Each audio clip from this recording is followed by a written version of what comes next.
থিওডমিরকে রণাঙ্গনে পাওয়া গেল না। দুর্গের খোলা ফটক বন্ধ করে দেওয়া হলো। অনেকক্ষণ হয় আন্দোলিসীয় বাহিনীর পতাকা বুলণ্ঠিত হয়েছে। যুদ্ধ শেষ হয়ে গেছে। জায়েদ বিন কুদাসার নির্দেশ ছিল কোনো দুশমনকে যেন জিন্দা রাখা না হয়। রণাঙ্গন থেকে গ্রানাডা বেশ দূরে অবস্থিত। আন্দোলিসীয় বাহিনীকে পূর্ণরূপে ধ্বংস করে সালার জায়েদ বিন কুদাসা গ্রানাডার দিকে রওনা হলেন। তিনি তার বাহিনীকে সুসংবাদ দিলেন যে আল্লাহ তাআলা তাদেরকে বিজয় দান করেছেন। এখন আমরা দুর্গে প্রবেশ করে শহরের নিয়ন্ত্রণ গ্রহণ করতে পারব। শহরে হয়তো কেউ আর প্রতিরোধ করার মতো নেই। মুসলিম বাহিনী সামনে অগ্রসর হয়ে দুর্গের দিকে তাকিয়ে অবাক হয়ে গেল। তারা দেখতে পেল দুর্গ প্রাচীরের উপর মানুষের একটি প্রাচীর তৈরি হয়েছে। অন্যান্য দুর্গ অবরোধের সময় দেখা যায় যে সকল দুর্গেই কম বেশি সিপাহী থাকে, কিন্তু এত বিপুল সংখ্যক সিপাহী ইতিপূর্বে আর কোনো দুর্গে দেখা যায়নি। তাদের সংখ্যা এত বেশি ছিল যে একজনের বাহু আরেকজনের বাহুর সাথে লেগেছিল। তাদের দেহের ঊর্ধ্বাংশ ছিল মজবুত লৌহ বর্মে আবৃত, মাথায় ছিল শিরস্থান। না, এখনই নয়।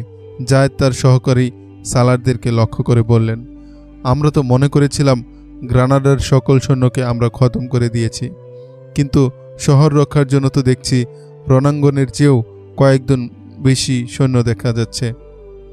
শেষ বিকেলে দিগন্ত জুড়ে সূর্যের আবছা আলো তখনও কিছুটা অবশিষ্ট ছিল। জায়েদ বিন কুদাসা দুর্গ অবরোধ করার নির্দেশ দেন।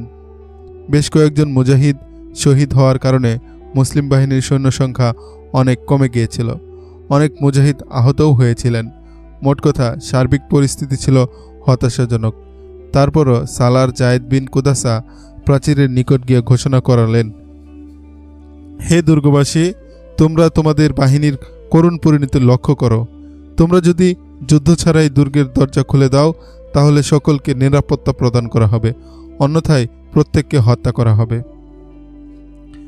দুর্গের ভিতর থেকে কোনো ধরনের উত্তর আসছিল না। সাধারণত অবরোধকারীদের পক্ষ থেকে অল্প সময়ের মধ্যে দুর্গ খুলে দেওয়ার জন্য আলটিমেটাম দেওয়া হয়ে থাকে, আর অবরুদ্ধ বাহিনীর পক্ষ থেকে তিরস্কার ও দাম্ভিকতাপূর্ণ জবাব দেওয়া হয়। কিন্তু জায়েদ বিন কুদাসার ঘোষণার কোনো প্রতি উত্তর এলো না। অপ্রত্যাশিতভাবে দুর্গের দরজা খুলে গেল। থিওডমির সাদা পতাকা হাতে বেরিয়ে এলো। প্রথম আশ্চর্য বিষয় হলো থিওডমির নিজে সন্ধির পতাকা নিয়ে বাইরে বেরিয়ে এলো। দ্বিতীয় আশ্চর্যের বিষয় হলো থিওডমিরের সাথে মাত্র একজন দেহরক্ষী ছিল। সাধারণত কোনো জেনারেল বা বাদশা যখন বাইরে বের হয় তখন বড়সড় একটি রক্ষী বাহিনী নিয়ে বাইরে বের হয়। থিওডমিরের সাথে যে দেহরক্ষী ছিল নিকটে আসার পর জানা গেল সে দেহরক্ষী নয়, বরং সে হলো থিওডমিরের ব্যক্তিগত চাকর। খ্রিস্টান বাদশা ও জেনারেলরা রক্ষী বাহিনী ছাড়াও এ ধরনের দু একজন চাকর নিজেদের সাথে রাখতেন। থিওডমিরকে দুর্গ থেকে বের হয়ে আসতে দেখে জায়েদ বিন কুদাসা সামনে অগ্রসর হলেন। আমার চেয়ে বড় কমান্ডারের নির্দেশে আমি আপনার কাছে এসেছি, থিওডমির বলল। এই কমান্ডার এখানকার সকল সৈন্যের কমান্ডার। তিনি আপনার কাছে পয়গাম পাঠিয়েছেন যে দুর্গের ভিতর এত বিপুল সংখ্যক সৈন্য আছে যে আপনি যদি দুর্গ অবরোধ করেন তাহলে কমপক্ষে 1 বছর অতিবাহিত হয়ে যাবে। দুর্গ প্রাচীরের দিকে তাকালেই আপনি বুঝতে পারবেন যে দুর্গের অভ্যন্তরে কত বিপুল সংখ্যক সৈন্য মজবুত আছে। এত বিপুল সংখ্যক সৈন্য থাকাতে সন্ধির প্রয়োজন কি? জায়েদ বিন কুদাসা দুভাষীর মাধ্যমে জবাব দিলেন, আমার বাহিনী তো তুমি দেখতেই পাচ্ছ।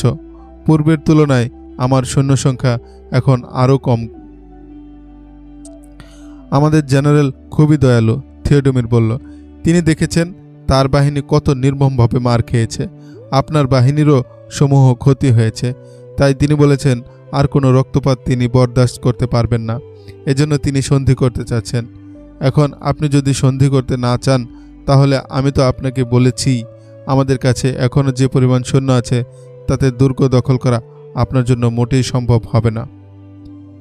জায়েদ বিন কুসাদার সন্দেহ হচ্ছিল থিওমিডুর হয়তো তাকে ধোঁকা দিচ্ছে, কিন্তু সে এমনভাবে কথা বলছিল যে জায়েদ বিন কুসাদা তার কথায় প্রভাবিত হয়ে সন্ধি প্রস্তাবে সম্মত হয়ে গেলেন। তবে সন্ধির শর্ত আমাদের পক্ষ থেকে পেশ করা হবে, থিওডমির বলল। সবচেয়ে বড় শর্ত হলো শহরবাসীদের জানমাল, ইজ্জত, আব্রু হেফাজত করার দায়িত্ব হবে আপনার। আপনার কোনো সৈন্য কোনো শহরবাসীর ঘরে প্রবেশ করতে পারবে না। দ্বিতীয় শর্ত হলো রাষ্ট্রীয় ভাণ্ডারে যা কিছু আছে তা আমরা নিজেরাই আপনার কাছে পেশ করব। তৃতীয় শর্ত হলো আপনি আমাকে যুদ্ধবন্দী বানাবেন না। আমি দুর্গেই থাকব এবং আপনার পক্ষ হতে এলাকার গভর্নর নিযুক্ত হব। আমি আপনার আনুগত্য গ্রহণ করছি। ওয়াদা করছি আমি আপনার সকল আদেশ নিষেধ মেনে চলব এবং কখনো বিশ্বাসঘাতকতা করব না। সন্ধির শর্তাবলী লিপিবদ্ধ করা হলো। জায়েদ বিন কুসাদা দলিল দস্তাবেজে স্বাক্ষর করে নিজের সিলমোহর লাগিয়ে দিলেন। কাল ভোরে আপনি দুর্গের ফটক খোলা পাবেন। থিওডমির একথা বলে দুর্গের ভিতর চলে গেল। ইবনে কুসাদা জায়েদ বিন কুসাদার এক সহকারী কমান্ডার একটু গোস্বা স্বরে বলল, আপনি আমাদের সকলের মৃত্যুর পরোয়ানার উপর দস্তখত করে সিলমোহর লাগিয়েছেন। সে ঠিকই বলেছে বিন কুসাদা, আরেকজন কমান্ডার বলল। মনে হচ্ছে আপনি খুব ক্লান্ত হয়ে পড়েছেন, তাই আপনার বুদ্ধি কাজ করছে না। আল্লাহর উপর আমার পূর্ণ ভরসা আছে, জায়েদ বিন কুসাদা বললেন। তোমরা কি আশঙ্কা করছো যে থিওডমির আমাদেরকে ফাঁদে ফেলার চেষ্টা করছে? আমরা যদি দুর্গের ভিতর প্রবেশ করি তাহলে দুর্গের সকল সিপাহী এবং অধিবাসী আমাদের উপর ঝাঁপিয়ে পড়বে এবং আমাদের নাম নিশানা মিটিয়ে দেবে। হ্যাঁ, এমনই হবে, কমান্ডাররা বলল। তোমরা নির্বোধের মতো কথা বলছো, জায়েদ বিন কুসাদা বলল। কোনো দুর্গপতি শত্রু বাহিনীর অল্প কয়েকজন সিপাহীকেও দুর্গের ভিতর প্রবেশ করার অনুমতি দেয় না, অথচ আমাদের গোটা বাহিনীর জন্যই তো তারা কাল সকালে দুর্গের ফটক খুলে দেবে। তারা বুঝতে পেরেছে যে বারবার মুসলমানগণ সংখ্যায় কম হলেও তাদেরকে পরাজিত করা তাদের পক্ষে কিছুতেই সম্ভব নয়। সারা রাত জায়েদ বিন কুসাদা ঘুমাতে পারলেন না। তিনি ও বারবার জেনারেলগণ একথা চিন্তা করে খুবই পেরেশান হচ্ছিলেন যে না জানি তাদেরকে কোন ফাঁদে ফেলার ষড়যন্ত্র করা হচ্ছে। জায়েদ বিন কুসাদা তাঁর কমান্ডারদেরকে রাতে নিদ্রাহীন ও সতর্ক থাকার নির্দেশ দিয়ে বললেন, সকালে দুর্গে প্রবেশ করার সময় চতুর্দিকে চোখ খোলা রেখে দুর্গে প্রবেশ করবে। রাত ভোর হলো। একজন মুজাহিদ ফজরের নামাজের আজান দিলেন। গোটা বাহিনী জায়েদ বিন কুসাদার পিছনে নামাজ আদায় করল। জায়েদ পুনরায় তার অধীনস্থ কমান্ডারদেরকে বললেন, দুর্গে প্রবেশ করার সময় সকলেই যেন সতর্ক থাকে। ভোরের আলোয় চারদিক ফর্সা হয়ে উঠল। এমন সময় দুর্গ থেকে একজন লোক এসে জায়েদ বিন কুসাদাকে বলল, জেনারেল থিওডমির আপনার জন্য অপেক্ষা করছে। জায়েদ তার বাহিনীকে তার পিছে পিছে আসার নির্দেশ দিয়ে নিজে আগন্তুকের সাথে রওনা হয়ে গেলেন। গোটা বাহিনী পূর্ব হতেই প্রস্তুত ছিল। জায়েদ বিন কুসাদার নির্দেশ পাওয়া মাত্র পদাতিক ও অশ্বারোহী বাহিনী রওনা হয়ে গেল। তারা ধারণা করেছিল দুর্গ প্রাচীরের উপর পূর্বের ন্যায় সিপাহী অপেক্ষা করবে, কিন্তু দেখা গেল প্রাচীরের উপর একজন সিপাহীও নেই। থিওডমির ফটকের সামনে দাঁড়িয়ে জায়েদ বিন কুসাদার জন্য অপেক্ষা করছিল। থিওডমিরের সাথে তার সেই চাকর উপস্থিত ছিল। সে অত্যন্ত সম্মান প্রদর্শনপূর্বক জায়েদ বিন কুসাদাকে স্বাগত জানালো এবং তাকে দুর্গের ভিতরে নিয়ে গেল। আমার বাহিনীও কি দুর্গের ভিতরে আসতে পারবে? জায়েদ বললেন। হ্যাঁ, অবশ্যই, থিওডমির বলল। আমি কি সন্ধিপত্রে উল্লেখ করিনি যে দুর্গ আপনাকে সোপর্দ করব? জায়েদ ইশারা করা মাত্র সকল সিপাহী দুর্গের ভিতর প্রবেশ করল এবং পূর্ব নির্দেশ অনুযায়ী তারা পূর্ণরূপে সতর্ক রইল। মুসলিম বাহিনী চতুর্দিকে চোখ কান খোলা রাখল, কিন্তু দুর্গের ভিতর কোথাও কোনো সিপাহী তাদের চোখে পড়ল না। ঘরবাড়ির ছাদে ও আঙ্গিনায় শুধু নারী ও শিশুদেরকে দাঁড়িয়ে থাকতে দেখা গেল। ঘরের বাইরেও কয়েকজন বৃদ্ধ পুরুষ ছাড়া বেশিরভাগ নারী ও শিশুদেরকে দেখা যাচ্ছিল। এসব দেখে জায়েদ বিন কুসাদার সন্দেহ আরও প্রবল হল। তিনি মনে মনে ভাবলেন, নিশ্চয় এটা কোনো ফাঁদ হবে। আপনার বাহিনী কোথায়? জায়েদ বিন কুসাদা বললেন। দুর্গপতিই বা কোথায়? এখানে কোনো সৈন্যবাহিনী নেই, থিওডমির বলল। এখানে আপনি ফৌজের একজন সদস্যকেও দেখতে পাবেন না। এখানে আমি একাই আছি, কোনো দুর্গপতিও নেই। আমি আপনার সাথে মিথ্যা বলেছিলাম যে আমার বড় জেনারেল আপনাকে সন্ধির জন্য পাঠিয়েছেন। এখানে আমার একজন দেহরক্ষীও নেই। আপনি যে ব্যক্তিকে আমার সাথে দেখছেন সে আমার ব্যক্তিগত চাকর। একমাত্র সেই আমাকে ছেড়ে চলে যেতে রাজি হয়নি। আমি তোমার একথা কিভাবে বিশ্বাস করব? যায়েদ বিন কুসাদা বললেন, সৈন্যবাহিনী এমন কোনো ছোট্ট বস্তু নয় যা লুকিয়ে রাখা যায়। থিওডমির বলল, আমি এই শহর আপনার নিকট সোপর্দ করছি। আপনার কাছে সিপাহী আছে, আপনি গোটা শহর তল্লাশি করে দেখতে পারেন। আমাকে ছাড়া এখানে আপনি কোনো সিপাহী দেখতে পাবেন না। আমার সম্পূর্ণ বাহিনী আপনার হাতে নির্মমভাবে নিহত হয়েছে। অল্প কিছু সংখ্যক যারা জীবিত ছিল তারা প্রাণ নিয়ে পালিয়ে গেছে। তুমি মিথ্যা বলছ, যায়েদ বিন কুসাদা বললেন। আমি সেই বাহিনীকে দেখতে চাই যাদেরকে আমি দেয়ালের উপর কাঁধে কাঁধ মিলিয়ে সারিবদ্ধভাবে দাঁড়িয়ে থাকতে দেখেছি। থিওডমির নিজেকে আর সংবরণ করতে পারলেন না। সে হাসতে হাসতে বৃদ্ধ পুরুষ ও নারী শিশুদের দিকে ইঙ্গিত করে বললেন, এরাই হলো সেই বাহিনী যাদেরকে আপনি প্রাচীরের উপর দেখেছিলেন। আপনি চাইলে আমি আবারও তাদেরকে দুর্গ প্রাচীরের উপর দাঁড় করিয়ে দেখাতে পারি। আমি আপনাকে ধোঁকা দিয়ে সন্ধিপত্রে স্বাক্ষর করিয়ে নিয়েছি। আমার কাছে একজন সৈন্যও ছিল না। এমন অবস্থায় আমি পালিয়ে না গিয়ে বৃদ্ধ পুরুষ, নারী ও কিশোরীদেরকে সিপাহীর পোশাক পরিয়ে তাদের মাথায় শিরস্ত্রাণ রেখে তাদেরকে দুর্গ প্রাচীরের উপর দাঁড় করিয়ে দিই, যেন আপনি মনে করেন দুর্গের ভিতর বিপুল সংখ্যক সৈন্য রয়েছে। এই প্রতারণার কি প্রয়োজন ছিল?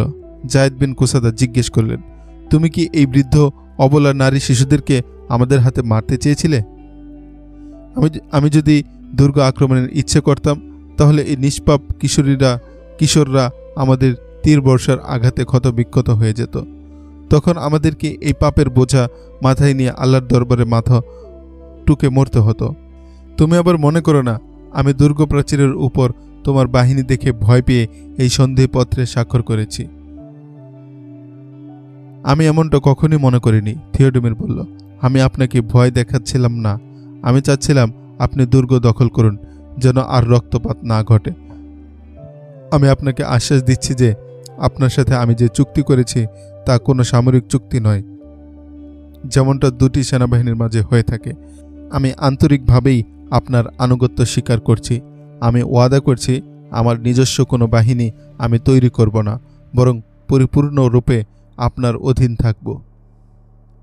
ঐতিহাসিকগণ লিখেছেন, থিওডমিরের বুদ্ধিমত্তা দেখে যায়েদ বিন কুসাদা এত বেশি প্রভাবিত হয়ে পড়েন যে প্রধান সেনাপতি তারিক বিন জিয়াদের অনুমতি ছাড়াই তিনি থিওডমিরকে গ্রানাডার গভর্নর নিযুক্ত করেন।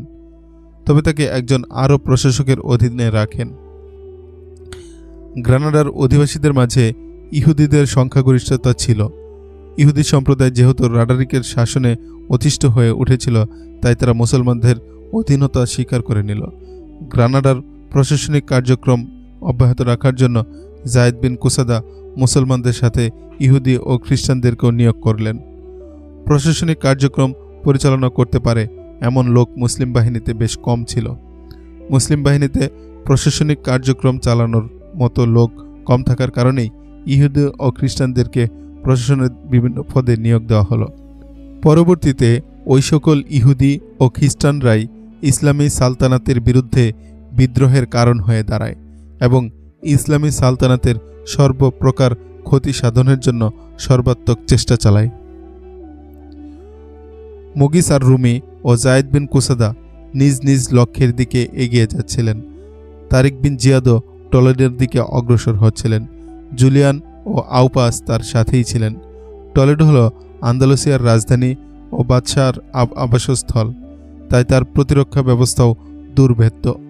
জুলিয়ান ও আউপাস তারিক বিন জিয়াদকে টলেডোর প্রতিরক্ষা ব্যবস্থা সম্পর্কে যে তথ্য দিয়েছিলেন তা থেকে এই শহরের যে চিত্র ভেসে ওঠে তা নিম্নরূপ। টলেডোর চতুর্দিকে বয়ে রয়েছে টাইগিস নদী। টাইগিস নদীর শেষ প্রান্তে আছে একটি গভীর ও প্রশস্ত ঝিল। এই ঝিলে নদীর পানি জমা হয়। বিশাল বড় একটি পাথরকে ছিদ্র করে সেই ছিদ্র দিয়ে নদীর পানি এই ঝিলে আনার ব্যবস্থা করা হয়েছে। এটাই সেই ঝিল যেখানে আউপাস পাগলের ছদ্মবেশ নিয়ে মেরিনার সাথে সাক্ষাৎ করেছিল। প্রথমত টাইগিস নদী টলেডোকে সুরক্ষিত রেখেছে। দ্বিতীয়ত টলেডোর দুর্ভেদ্য দুর্গ বেশ উঁচুতে অবস্থিত। দুর্গ ও শহর রক্ষা প্রাচীর অত্যন্ত মজবুত পাথর দিয়ে তৈরি করা হয়েছে। কোনো কোনো পাথর এত বিশাল যে তাকে পাহাড় বলে ভ্রম হতো। শহরের চতুর্দিকে আছে প্রাচীর সংলগ্ন অত্যন্ত প্রশস্ত ও গভীর পরিখার নিচে তীক্ষ্ণ ফলাবিশিষ্ট কাঠ গেড়ে রাখা হয়েছে। কেউ যদি পরীক্ষায় নামতে চায় তাহলে এই তীক্ষ্ণ কাঠের আঘাতে সে ক্ষতবিক্ষত হয়ে যাবে। পরীক্ষা থেকে বের হয়ে আসা তার পক্ষে কিছুতেই সম্ভব হবে না। যে বাদশাহী টলেডোর সিংহাসনে আরোহণ করেছে সেই টলেডোর প্রতিরক্ষা ব্যবস্থা মজবুত করেছে। গোদ বংশের রাজত্বকালে টলেডোর প্রতিরক্ষা ব্যবস্থা এতটাই মজবুত করা হয়েছিল যে টলেডোকে অপরাজেয় শহর বলে মনে করা হতো। তারিক বিন জিয়াদ খোলা ময়দানে ও পাহাড় পর্বতে সামনাসামনি লড়াই করছিলেন। তিনি মাত্র 12,000 সিপাহী নিয়ে 1,00,000 সৈন্যের বিশাল বাহিনীকে পরাজিত করেছেন। কিন্তু দুর্গ দখল করা সম্পূর্ণ ভিন্ন বিষয়। দুর্গ দখল করার কৌশল সম্পূর্ণ আলাদা। তার উপর টলেডোর মতো একটি অপরাজেয় দুর্গ দখল করা তো একেবারেই অসম্ভব ব্যাপার। কিন্তু এই অসম্ভবকে সম্ভব করার জন্যই তারিক বিন জিয়াদ আল্লাহর উপর ভরসা করে সামনে অগ্রসর হলেন। টলেডো শহরে বাদশাহ রডারিকের মৃত্যুতে মাতম চলছিল। শুধু শাহী মহলেই শোকের ছায়া নেমে পড়েছিল এমনটা নয়, বরং গোটা শহর বিষণ্ণতার চাদরে ঢেকে গিয়েছিল। সেই সাথে প্রতিটি মানুষের চেহারা ভয়ে পাংশুবর্ণ ধারণ করেছিল। রডারিকের 1,00,000 সৈন্যের মধ্যে যারা জীবন নিয়ে পালিয়ে টলেডো এসে পৌঁছেছিল তাদের মধ্যে সে সকল বেসামরিক লোকও ছিল যারা রডারিকের ঘোষণা শুনে সেনাবাহিনীতে যোগ দিয়েছিল। এছাড়াও অন্যান্য যুদ্ধ থেকে পালিয়ে আসা সৈন্যরাও সেখানে একত্রিত হয়েছিল। তারা সেখানে পৌঁছে মুসলমানদের ব্যাপারে মানুষের মাঝে এমন প্রচারণা চালাচ্ছিল যে মনে হচ্ছিল মুসলিম বাহিনী বাঘ সিংহের দল, যাকে সামনে পায় তাকেই টুকরো টুকরো করে ফেলে। গোয়াডিলের যুদ্ধের পূর্বে টলেডো গুজবের শহরে পরিণত হয়। রডারিক যুদ্ধের জন্য যখন সৈন্য সংগ্রহ করেছিল তখন আউপাস ছদ্মবেশ ধারণ করে পুরো শহরে গুজব ছড়িয়ে যাচ্ছিল। ফলে মুসলমানদের সম্পর্কে শহরের অধিবাসীরা আতঙ্কিত হয়ে পড়েছিল। এই গুজব ছড়ানোর পিছনে গোত সম্প্রদায়ের বিরাট ভূমিকা ছিল। এরপর যখন সংবাদ পৌঁছল যে তাদের বীরপুরুষ ও অসম সাহসী বাদশাহ রডারিকে মৃত্যুবরণ করেছে এবং তাদের 1,00,000 সৈন্যের বিশাল বাহিনী মাত্র 12,000 সৈন্যের একটি ক্ষুদ্র বাহিনীর হাতে নির্মমভাবে মার খেয়ে একেবারে লণ্ডভণ্ড হয়ে গেছে, তখন তারা ভয় ও আতঙ্কে একেবারে মুষড়ে পড়ে।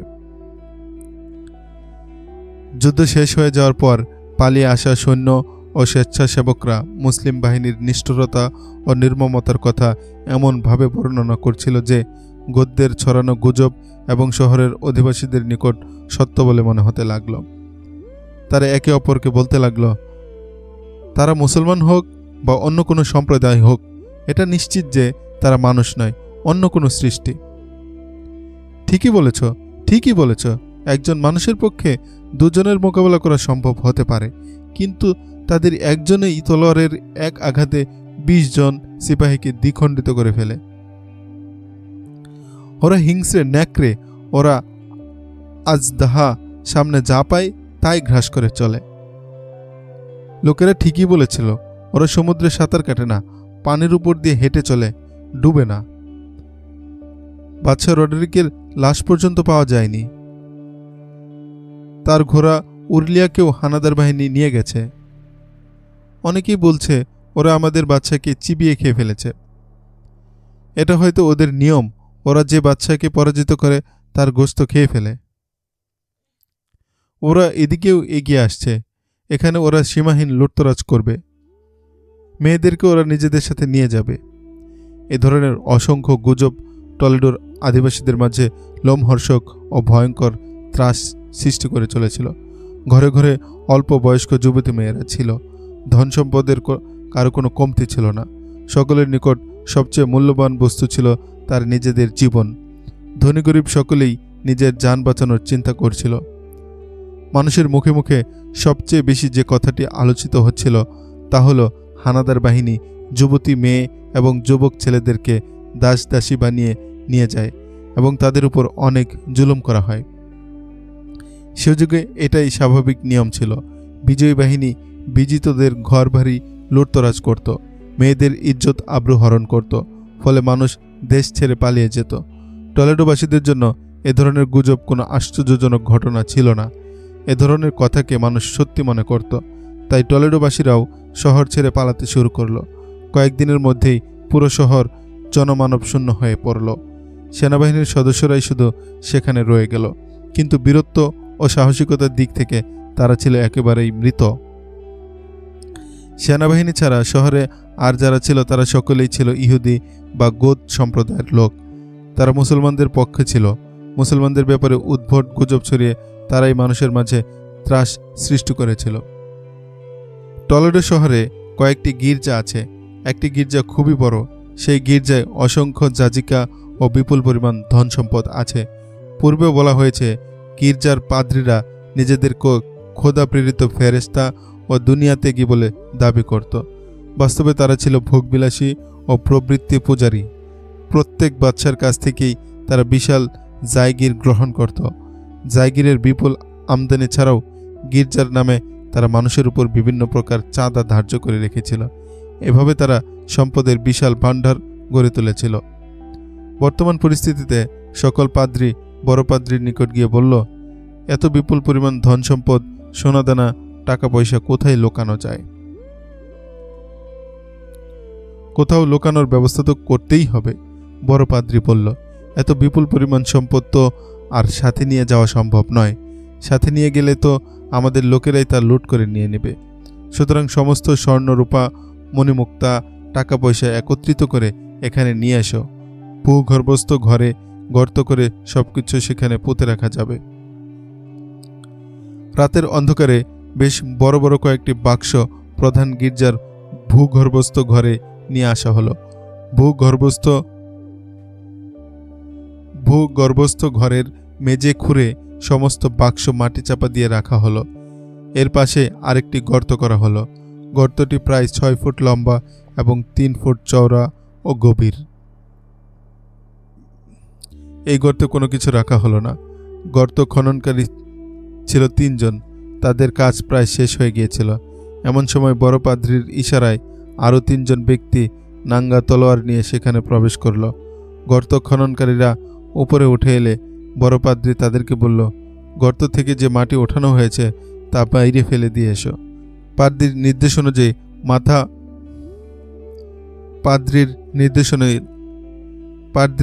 নির্দেশ অনুযায়ী তারা মাটি ওঠানোর জন্য মাথা ঝোঁকানোর সাথে সাথে তলোয়ারধারীরা ক্ষিপ্র গতিতে তলোয়ার বের করে গর্ত খননকারীদের গর্দান উড়িয়ে দিল। তারপর সেই খালি গর্তে তাদের লাশ নিক্ষেপ করা হলো। মাটি দিয়ে গর্ত ভরে দাও, বড় পাদ্রী বলল। এখন এই সম্পদ সম্পর্কে আর কেউ জানতে পারবে না। গর্ত খননকারীদের হত্যাকারী সকলেই ছিল পাদ্রী। ভূগর্ভস্থ ঘরের দরজা সাধারণ ঘরের দরজার মতো ছিল না, বরং তা ঢাকনার মতো ছিল। ভূগর্ভস্থ ঘরের উপর ঢাকনা ফেলে দিয়ে তা ফ্লোরের সাথে মিশে যেত। তার উপর কিছু আসবাবপত্র রেখে দিলে কারো বোঝার উপায় থাকতো না যে এই ফ্লোরের নিচে একটি ভূগর্ভস্থ কক্ষ আছে। বড় পাদ্রী ধন সম্পদের বাক্স এবং 3টি লাশ দাফন করে ভূগর্ভস্থ ঘরের ঢাকনা বন্ধ করে দিল। তারপর যে অপর 3 পাদ্রীকে সাথে নিয়ে ঢাকনার উপর যে জায়গাটিতে ভূগর্ভস্থ ঘরের দরজা ছিল ঠিক সেই বরাবর একটা টেবিল রেখে তার উপর ক্রুশবিদ্ধ হজরত ঈসা আলাইহিসসালামের মূর্তি রেখে দিল। এই ক্রুশ আর টেবিল ছিল কাঠের তৈরি। এখন আমাদের এ শহর ছেড়ে চলে যাওয়া উচিত, বড় পাদ্রী বলল। নতুন বিজয়ীদের আসতে দাও। তারপর পরিস্থিতি শান্ত হলে আমরা ফিরে আসব। আমাদের সম্পদ হেফাজতে থাকবে। আর শোনো, একজন যাজিকাও যেন এখানে না থাকে, তাহলে মুসলিম বাহিনী তাদেরকে দাসী বানিয়ে নেবে। অনেকক্ষণ হয় সূর্য অস্ত গেছে। তারিক বিন জিয়াদ টলেডো থেকে প্রায় 30 মাইল দূরে অবস্থান করছিলেন। তিনি মুগিস আর রুমি এবং জায়েদ বিন কুসাদা সম্পর্কে কোনো সংবাদই পাচ্ছিলেন না। টলেডো থেকে 13-14 মাইল উত্তরে প্রায় 250 নারী পুরুষ এবং শিশু কিশোরের একটি কাফেলা অবস্থান করছিল। তবে এ কাফেলা কোনো সেনাবাহিনীর কাফেলা ছিল না। বড় পাদ্রী আরও 6-7 জন পাদ্রী সহ সে কাফেলার সাথে ছিল। কাফেলা খোলা আকাশের নিচে গভীর ঘুমে অচেতন হয়ে পড়ছিল। তাদের বাহনগুলো পাশেই বাঁধা ছিল। রাত্রি প্রায় দ্বিপ্রহর। কাফেলার অদূরে একটি গাছের আড়ালে আয়না মেরি নামের এক যুবতী মেয়ে নিষ্পলক নেত্রে কাফেলার দিকে তাকিয়ে আছে। সে একজন যাজিকা। 13-14 বছর বয়সে তাকে গির্জায় নিয়ে যাওয়া হয়েছে। এখন তার বয়স 22-23 বছর। বাহ্যিকভাবে তাকে ধর্মযাজিকা বানানো হয়েছিল, কিন্তু প্রকৃত অর্থে তাকে পাদ্রীরা রক্ষিতা বানিয়ে রেখেছিল। আর এটা কোনো গোপন বিষয় ছিল না। পাদ্রীরা এ সকল যাজিকাদেরকে রক্ষিতা বানানোকে নিজেদের অধিকার মনে করত, যে অধিকার তারা গির্জার পক্ষ থেকে প্রাপ্ত হয়েছিল। ঘুমন্ত কাফেলার থেকে একটি ছায়ামূর্তি ধীরে ধীরে আয়না মেরির কাছে এসে দাঁড়ালো। সেই কখন থেকে তোমার অপেক্ষা করছি, আয়না মেরি বলল। জিম, তুমি এভাবে কেন এলে? ঘোড়া কোথায়? এখনই ঘোড়া নিয়ে এসো, এখান থেকে আমাদের ফিরে যেতে হবে। সবকিছু খুলে বলো মেরি, জিম বলল। দিনের বেলা তুমি তো শুধু বলেছিলে গভীর রাতে তুমি ঘোড়া নিয়ে এসে এই গাছের নিচে অপেক্ষা করতে। জিমের পুরো নাম হলো জিম সেব্রিন। মেরি যে গির্জায় যাজিকা ছিল, জিম ছিল সেখানকার কর্মচারী। জিমের বয়স ছিল 25-26 বছর। আয়না মেরি তাকে জান প্রাণ দিয়ে ভালোবাসত। জিম সেব্রিন প্রায় 6 মাস পূর্বে এই গির্জার কর্মচারী হয়ে এসেছিল। সে গির্জার ভিতরেই থাকত। মেরি তাকে দেখা মাত্রই তার প্রেমে পড়ে গিয়েছিল। এই গির্জায় আরও 4-5 জন যাজিকা ছিল, কিন্তু মেরির বদকিসমত হলো সে ছিল সকলের চেয়ে রূপসী, লাবণ্যময়ী। বড় পাদ্রী তাকে রক্ষিতা বানিয়ে রেখেছিল। জিমের সাথে যখন মেরির প্রথমবার সাক্ষাৎ হয়, তখনই মেরি অনুভব করতে পেরেছিল যে তার হৃদয়ে যেমন জিমের জন্য ভালোবাসা আসন গেড়ে আছে, ঠিক তেমনি জিমও তাকে জান প্রাণ দিয়ে কামনা করে। প্রথম সাক্ষাতেই আয়না মেরি জিমকে তার হৃদয়ের রক্তক্ষরণ দেখিয়েছিল। সে জিমকে বলেছিল কিভাবে তাকে 13-14 বছর বয়সে জোর করে গির্জায় নিয়ে আসা হয়েছিল, এবং তাকে বোঝানো হয়েছিল যে খোদা তাকে তার বন্দুকির জন্য নির্বাচন করেছেন। সুতরাং দুনিয়ার সাথে সকল সম্পর্কই তার শেষ হয়ে গেছে। সে জিমকে বলেছিল, পাদ্রীরা আমার সাথে যে সম্পর্ক গড়ে তুলেছে তা আমাকে ধর্মবিদ্বেষী করে তুলেছে। ঈসা মসিকে তো একবার শুলে চড়ানো হয়েছিল, আর আমাকে প্রত্যেক রাতে শুলে চড়ানো হয়। ঈসা মসির হাত পায়ে কিল বিদ্ধ করা হয়েছিল, আর আমার হৃদয়ে, আমার অন্তরে কিল বিদ্ধ করা হয়েছে। প্রতি রাতে, প্রতিটি মুহূর্তে আমি ধুকে ধুকে মরি, মরেও আবার বেঁচে থাকি। আমারও স্বপ্ন ছিল কারো স্ত্রী হওয়ার। আমি খোদার মোহাব্বত চাই না, আমি একজন প্রকৃত মানুষের ভালোবাসা চাই। কিন্তু কেউ কি আমাকে ভালোবাসবে? এখন আমি আমার নিজেকেই ঘৃণা করি। জিম, তুমিও হয়তো আমাকে ঘৃণা করবে। তোমার শরীরের প্রতি আমার সামান্যতম মোহও নেই মেরি, জিম বলল। আমি শুধু চাই তুমি আমাকে হৃদয় মন উজাড় করে ভালোবাসবে। প্রথম সাক্ষাতেই জিন আয়না মেরিকে সেই প্রেম ভালোবাসার আশ্বাস দিয়েছিল, যার সম্পর্ক হৃদয়ের সাথে, শরীরের সাথে নয়। এতদিন আয়না মেরি যে ভালোবাসার জন্য কাতর ছিল, আজ সে তার সেই কাঙ্ক্ষিত ভালোবাসার সন্ধান পেল। তারা দুজনেই গির্জা থেকে পালিয়ে যাওয়ার অঙ্গীকার করেছিল, কিন্তু গির্জা থেকে কোনো যাজিকার বের হওয়ার একেবারেই অসম্ভব ছিল। প্রতিটি গির্জার যাজিকারা কয়েদির মতো বসবাস করত। তাদের পোশাক পরিচ্ছদ এমন ব্যতিক্রমধর্মী হতো যে কোনো যাজিকা পালিয়ে গেলেও সে নিজেকে লুকিয়ে রাখতে পারত না। তাছাড়া যাজিকাদের উপর সবসময় নজর রাখা হতো। জিম বহুদূরের বাসিন্দা। চাকরির সন্ধানে সে টলেডো এসেছিল। এখানে তার এমন কোনো পরিচয় ছিল না যে যার সাহায্যে সে আয়না মেরিকে নিয়ে পালিয়ে যেতে পারত। তারপরে সে প্রতিজ্ঞা করেছিল আয়না মেরিকে সে এই জাহান্নাম থেকে উদ্ধার করবে। 6 মাস যাবৎ তারা এভাবে চুপে চাপে মন দেওয়া নেওয়া করছিল। এই দীর্ঘ 6 মাসে তাদের প্রেম ভালোবাসা এমন এক পর্যায়ে পৌঁছেছিল যেখান থেকে ফিরে আসা তাদের কারো পক্ষেই সম্ভব ছিল না। তাদের ভালোবাসা এতটাই গভীর ছিল যে তারা একে অপরের জন্য হাসি মুখে জীবন বিলিয়ে দিতেও বিন্দুমাত্র দ্বিধা করত না।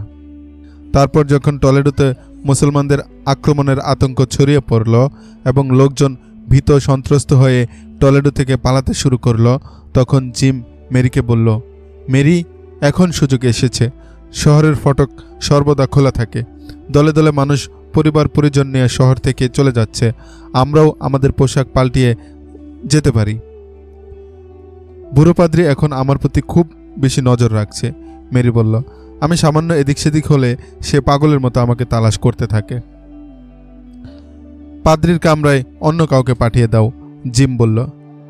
আমাকে ছাড়া সে অন্য কোনো মেয়ের দিকে ফিরেও তাকায় না, মেরি বলল। আমাকে ছাড়া তার এমন অবস্থা হয় যেমন তোমাকে ছাড়া আমার আর আমাকে ছাড়া তোমার। তুমি যদি অনুমতি দাও তাহলে আমি তাকে হত্যা করতে পারি, জিম বলল। তারপর আমরা দুজন নিরাপদে শহর থেকে বের হয়ে যাব। না জিম, না, তুমি ধরা পড়ে যাবে, মেরি বলল। আমি নিজের জন্য কোনো চিন্তা করি না, আমি তো মরতেই চাই, কিন্তু তোমাকে আমি এভাবে মরতে দিতে পারি না। এভাবে বেশ কিছুদিন অতিবাহিত হয়ে গেল। জিম বারবার কেবল পাদ্রিকে হত্যা করার কথাই বলতো। আন্দালুসিয়ার রাজধানী টলেডোতে কোনো বাদশা ছিল না, নিয়মতান্ত্রিকভাবে রাজকর্ম সম্পাদন করার মতো কেউ ছিল না। সাত সকালে শহরের ফটক খুলে দেওয়া হতো, আর গভীর রাত পর্যন্ত ফটক ওইভাবে খোলাই থাকত। টলেডোর এই অবস্থা সম্পর্কে তারিক বিন জিয়াদ অবগত ছিলেন না। জুলিয়ান ও আউপাস তাকে বলেছিল টলেডোতে প্রবেশ করা খুবই কঠিন হবে। রডারিকের উত্তরসূরিরা জীবন বাজি রেখে শহর হেফাজতের জন্য লড়াই করবে। দীর্ঘদিন দুর্গ অবরোধ করে বসে থাকতে হবে।